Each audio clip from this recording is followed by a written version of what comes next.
orang infak di jalan Allah. Infak itu, ini yang perlu saya luruskan, tidak harus menggunakan uang. Infak itu pemberian bersifat materi. Makanan itu infak, pakaian itu infak, buah-buahan itu infak. Silahkan berbagi, walaupun gak ada uang, bisa kita gunakan dengan yang lain. Cek, kalau antum main ke Auckland, ke New Zealand, ya, di situ ada donation itu bukan cuma dengan uang, food. Kadang mereka kasih dengan makanan. Ada yang nyimpen ciki, kotaknya di situ. Di kotak infak itu, kotak dalamnya ada ciki, ada beras, dan macam-macam. Sampingnya ada yang uang. Cuman mesti dilihat dulu bagaimana bentuk kotaknya.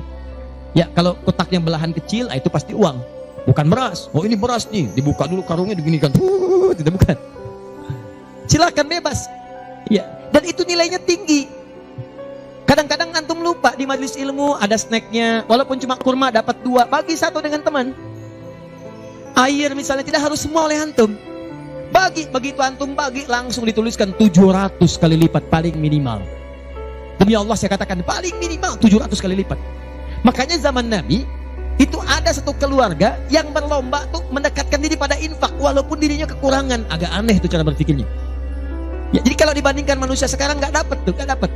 Saya mau tanya begini, antum di rumah persediaan, antum punya anak 2, antum dengan istri, 1 suami 1 istri 2 anak. Di rumah ada persediaan makanan untuk 2 anak antum saja. Antum aja nggak makan malam itu, cuma ada anak 2. Untuk mereka, kalau nggak makan, mereka bisa nahan lapar semalaman.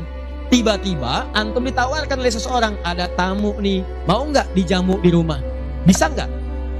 Pertanyaan saya, kalau ada orang yang datang seperti itu ke tempat antum, Mas, ini ada tamu, saya nggak bisa jamu, bisa nggak antum jamu? Di rumah antum cuma ada makanan untuk anak-anak, antum pun nggak bisa makan. Pertanyaan saya, dijamu nggak teman itu?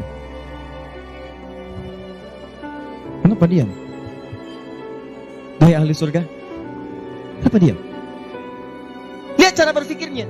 Kalau cara berpikir kita hanya ke makanan saja, maka kita katakan, Ustaz, anak saya aja dapatnya makanan seperti itu, kami pun gak makan, bagaimana bisa diberikan pada tamu? Tapi cara berpikir Tolhah dan keluarganya agak beda. Begitu Nabi katakan ada tamu, kita datang langsung angkat tangan, duluan ngangkat, padahal yang lain banyak yang punya banyak makanan. Tapi cara berpikirnya, kapan lagi saya dapat 700 lebih? Kapan lagi saya dapat? Diangkat langsung tangannya. Ya Rasulullah, saya. Sebelum yang lain ngangkat, angkat tangannya. Maka diantar kemudian ke rumahnya. Sampai di rumah, istrinya dikatakan, duhai sayang, ada titipan Rasulullah. Bahasanya bukan ada tamu, ada titipan Rasulullah. Allahu Akbar. Ada titipan Rasulullah. Maka istrinya langsung membaca, saya paham. Saya bertugas menidurkan anak-anak dulu, tidurkan. Yang suaminya menyiapkan makanan. Begitu sudah jadi, kata suaminya kepada tamu tadi, Anda silahkan makan di sini, saya temani dulu istri saya. Gak enak rasanya meninggalkan sendirian. Begitu temannya makan, dia berpura-pura makan di bilik yang lain, membunyikan bunyi-bunyi seakan-akan makan. Begitu sudah kenyang, tanpa mukaddimah yang lain langsung pamit. Terima kasih sudah menjamu saya, semoga Allah berikan pahala. Pamit malam itu juga. Begitu selesai pamit, subuh-subuhnya datang menghadap pada Rasulullah pagi-pagi. Apa yang terjadi? Turun ayat Quran surah 59 ayat 9 sampai 10 itu. Walladzina tabawwa'ud dar, sampai ke kalimat wa yu'thiruna ala anfusihim walau kana bihim khasasah. Tuh cara berpikirnya. Jadi kalau antum melihat peluang seperti ini, enak teman-teman sekalian, banyak sekali. Tidak harus uang, pakaian, makanan, macam-macam. Jadi kalau antum beli buah tuh, antum beli 5, di rumah ada 3 orang, berarti antum mesti sadar Allah titipkan yang 2 lagi untuk peluang infak antum. Bukan untuk antum habiskan semua. Kok bisa orangnya cuma 3, beli mangga 5? Siapa yang menggerakkan antum untuk beli 5 mangga? Orang cuma 3, berarti yang 2 lagi itu Allah gerakkan untuk mendapatkan pahala. Ada peluang di situ. Lu kepada siapa ya Rasulullah saya berikan? Kepada siapa ya Allah saya infakkan? Ini yang sering keliru. Kata Allah langsung turun, fi sabilillah, yang utama itu 5 dulu. 5. Kalau Anda temukan 5 ini, dia peluang infaknya sangat tinggi untuk diberikan. Siapa mereka ini? Ada di Quran surah kedua ayat 215, paling kanan sebelah bawah. Yas'alunaka madza yunfikun. Mereka bertanya pada Muhammad sallallahu alaihi wasallam, ya, awas, apa yang harus kami infakkan? Pada siapa? Maka turun jawaban, qul ma anfaqtum min khair. Katakan kalau mau infak mesti yang paling bagus. Jadi kaidah pertama. Awas, ada peringatan di Al-Baqarah ayat 267. Wala tayammamul khabitha minhu tunfiqun walastum biakhidhihi illa an tughmidu fi. Jangan kamu infakkan pada orang lain yang kamu tidak suka. Melihatnya aja kamu nggak suka, dikasih orang. Antum punya uang 50.000 2, 1, wah masih keras, bagus, luar biasa. Masuk dompet enak dilihat. Yang kedua, wah sudah lecek, dekil of the kumel. Wah, dilihat gak enak, baunya gak nyaman. Tiba-tiba ada orang lewat, Pak, sedekah Pak. Pertanyaan saya, maaf, mana yang antum berikan?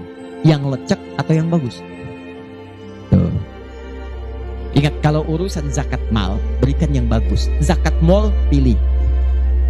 Paham? 5 orang ini siapa? 1, lil walidain, orang tua.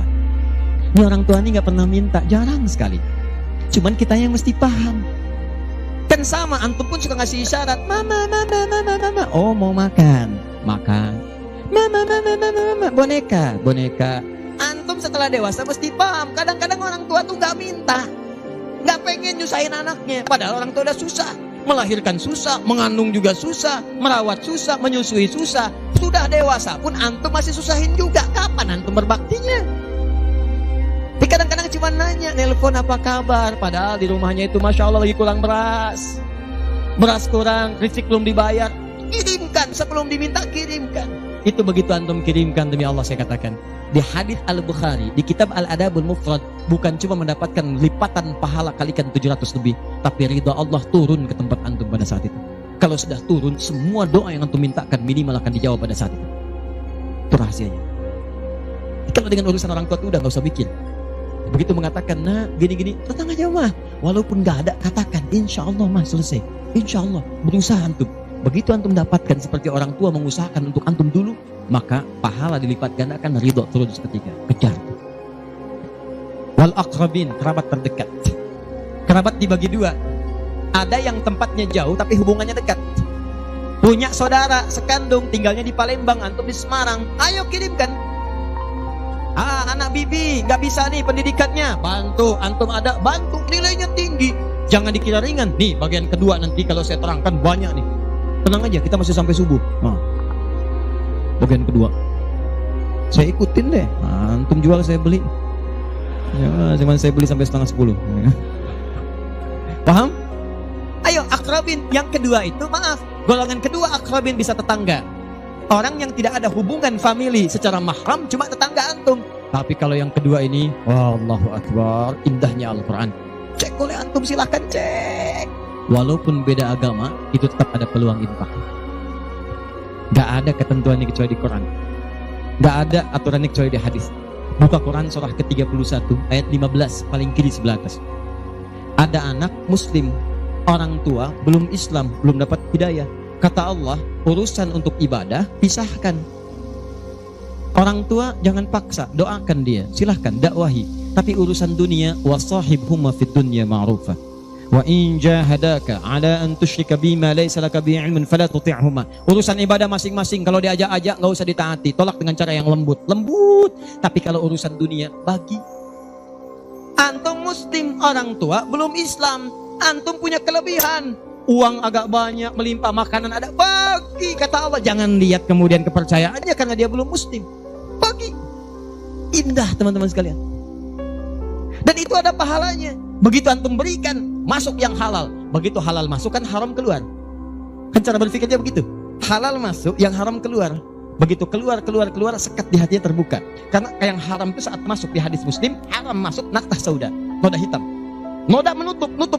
Kalau masuk jadi daging dia, antum misal, iyadzubillah, bukan antum, ada orang lain konsumsi yang haram. Yang haram masuk ke dalam mulutnya, masuk ke tubuhnya, beredar dengan darah, jadi daging, masuk ke telinga. Quran surah 6 ayat ke-25. Wa fi adhanihim waqra, di telinganya ada sumbatan. Maka yang haram cepat kedengaran, yang halal susah. Masjid dekat, suaranya dekat, Allahu Akbar, susah. Tapi konser yang macam-macam, yang joget, yang ini, yang itu, nyampe tuh konser di Jakarta dari Semarang tembus ke sana. Wa ada absarihim ghisyawah, masuk ke mata jadi penghalang, nutup. Quran surah kedua ayat ke-7. Gak kelihatan. Orang ke masjid itu bukan gak kelihatan, nampak, cuman gak ada dorongan. Akhi, ayo ke masjid. Ya, alhamdulillah, nanti. Padahal yang besar lewat, kecil lewat. Yang paling aneh itu begini, kok bisa antum lewat depan masjid padahal bisa lewat jalan lain? Kenapa Allah antarkan sampai lewat depan masjid? Jadi kalau sudah Allah antarkan ke tempat-tempat yang baik, belum ingat Allah juga, antum mesti diantarkan kemana lagi? Tuh. Kok bisa antum lewat dengar adzan, padahal bisa antum lewat jalan lain, gak kedengaran adzan? Kenapa kemudian yang dengar antum? Kok bisa lewat jalan itu kelihatan mata, padahal bisa ada jalan lain? Kok bisa ngelihat? Kalau Allah sudah berkehendak kebaikan, antum masih belum bisa membacanya, masih ditanya. Itu pasti ada maksiat masuk. Caranya keluarkan. Kalau yang haram masuk, masukkan yang halal. Maka yang haram akan dihancurkan. Hancur, hancur, hancur. Kemudian muncul yang halalnya. Kalau halal sudah masuk, maka hati itu akan mudah untuk mendekat kepada Allah. Doakan, doakan, doakan. Demikian tetangga kita. Jangan dikira tetangga antum yang muslim saja. Mungkin kita ada non-muslim samping kita. Mungkin ada yang Kristen, ada yang Hindu, yang Buddha. Dalam hubungan keduniaan indah. Silahkan berbagi. Apa antum gak pernah dengar hadis Nabi? Siapa yang masak makanan, baunya sampai ke tetangganya, maka bagilah dia walaupun cuma kuahnya. Tapi maksudnya bukan daging yang antum makan, kuahnya antum bagi. Bukan. Tidak.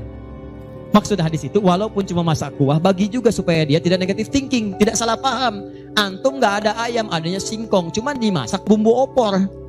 Bumbunya opor, tapi dagingnya singkong. Dimasak gak antum bagi, tetangga bilang, oh masak opor enak nih, padahal singkong. Dibagi walaupun cuma kuahnya. Tapi pertanyaan saya, apakah hadis itu mengatakan kalau tetangga anda muslim saja? Tidak. Never. Walaupun dia non muslim, masak. Bagikan sebelum dia menghirup baunya, ketuk pintunya. Begitu diketuk dia keluar. Ada apa pak? Ini ada makanan, walaupun sedikit, mudah-mudahan bisa bermanfaat. Bapak baik sekali, terima kasih. Bukan baik, Allah yang memerintahkan saya untuk berbagi. Dan saat itulah kalimat Allah mengalir di hati yang paling bening, menghunjam ke jiwanya. Masuk jadi hidayah. Masya Allah, besok-besok dia ketuk pintu kan, Assalamualaikum. Udah bisa Assalamualaikum tuh. Sebelumnya tidak. Begitu dibuka sambil mengembalikan yang kemarin, ya panci yang kemarin dikembalikan. Pak, ini apakah Allah sudah memerintahkan berbagi lagi hari ini? Oh, lumayan. Gak ada aturan kalau bukan non muslim jangan bagi. Gak ada, indah dalam Islam itu. Jadi walaupun anda kasih ke yang non muslim, pahala dituliskan. Jadi jangan pilih-pilih kalau urusan dunia. Anda masak di samping Islam, sampingnya lagi Kristen, sampingnya lagi kemudian muslim, non muslim. Bagi yang muslimnya, yang non muslim tidak. Begitu dia ngelihat kelewatan, dipanggil anda, Pak, kayaknya enak makanannya ya.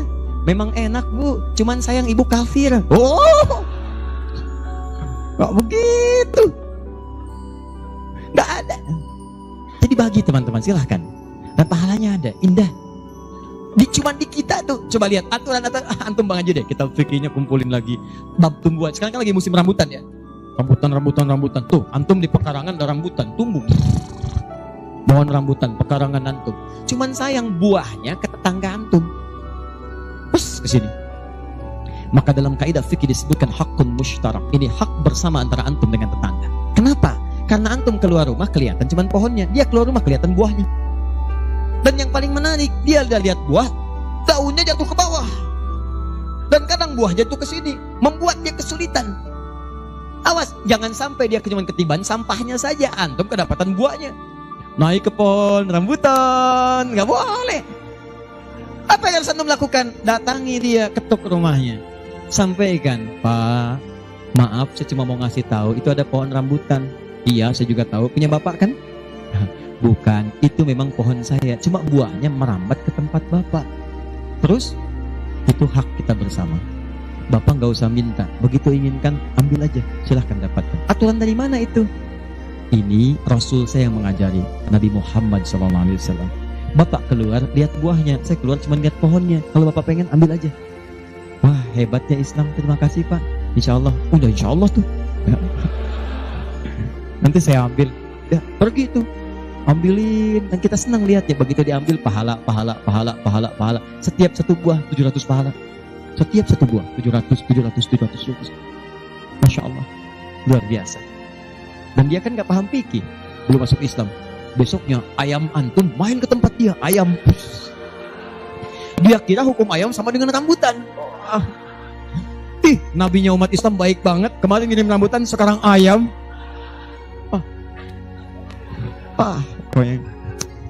Mungkin ayam itu akan menggendong antum ke surga ya? Infak tuh. Nah pertanyaan saya, antum punya agenda berapa untuk infak tuh? Coba lihat, kadang-kadang kan ada anak yatim samping. Gak usah terpikir banyak uang. Pakaian, buka tuh pakaian antum, masuk ke kamar, buka. Begitu dibuka, berapa banyak koleksi pakaian antum? Coba cuma pesen satu aja. Mohon maaf ya, maaf sekali, jangan sampai ada pakaian walaupun sehelai itu yang belum pernah dipakai ibadah. Usahakan setiap yang kita gunakan jadi saksi di akhirat bahwa dia pernah dipakai ibadah, karena semua akan bicara. Tuh lihat kaos, bagian dalam, celana, bagian luar, cek lagi semua. Dan kalau sudah itu antum pakai, ada yang lain gak kepake, bukan gak kepake. Boleh jadi itu dititipkan oleh Allah kepada antum untuk menjadi pahala antum dengan itu. Sebab mudah bagi Allah menitipkan pada yang lain. Kenapa dipilih antum? Seberapa bagian pahalanya? Jelas?